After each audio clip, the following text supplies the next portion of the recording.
सभे मगहिया भाई बहन के भूलेठन काका के राम राम। आथिन मगहिया खबर में सुनते देश दुनिया के खबर। अधरतिया में प्रधानमंत्री मोदी बनारस घूमे लेल निकलन, उनका साथे सीएम योगी भी हलन।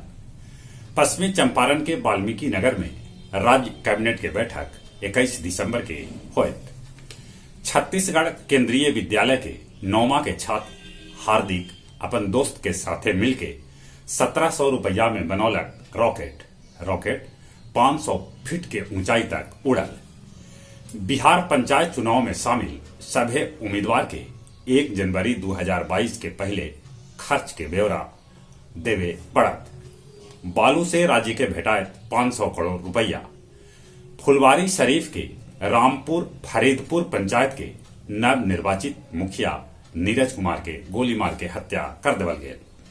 बिहार शरीफ नगर निकाय समेत 11 निकाय नगर परिषद भंग कर देवल गए।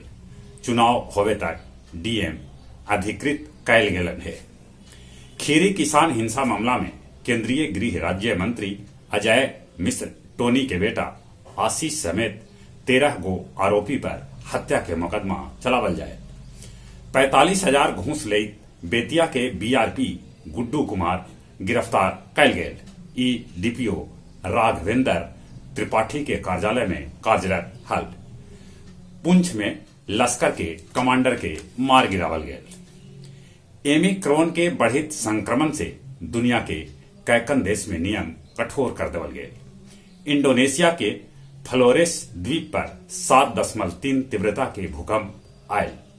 अंटार्कटिका के सबला बढ़गर ग्लेशियर स्वेट्स पर मंडरा रहा है खतरा। तुर्की में रिकॉर्ड महंगाई, सस्ता ब्रेड खरीदे लेल लोग लगेलन लम्हर लाइन। हैती में तेल टैंकर में विस्फोट से 40 से बेसी आदमी के मौत हो गए। गया में जल्दीए खुला किसान कम्युनिटी रेडियो स्टेशन। बेलागंज के और बाजार के जेवर दुकान में 20 लाख से बेसी के जेवर चोरी हो गए। बोध गया से विदेशी दारू समेत 7 आदमी के गिरफ्तार कैल गए। इस्कॉन मंदिर और धर्म सभा भवन में मनावल गए गीता जयंती।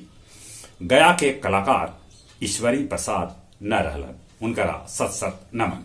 अब कुछ खेल के समाचार। पेरिस ओलंपिक 2024 के उद्घाटन समारोह सीन नदी में करावल जाए। चैंपियन ट्रॉफी हॉकी टूर्नामेंट में भारत और कोरिया के बीच मैच 2-2 के बराबरी पर छूटल।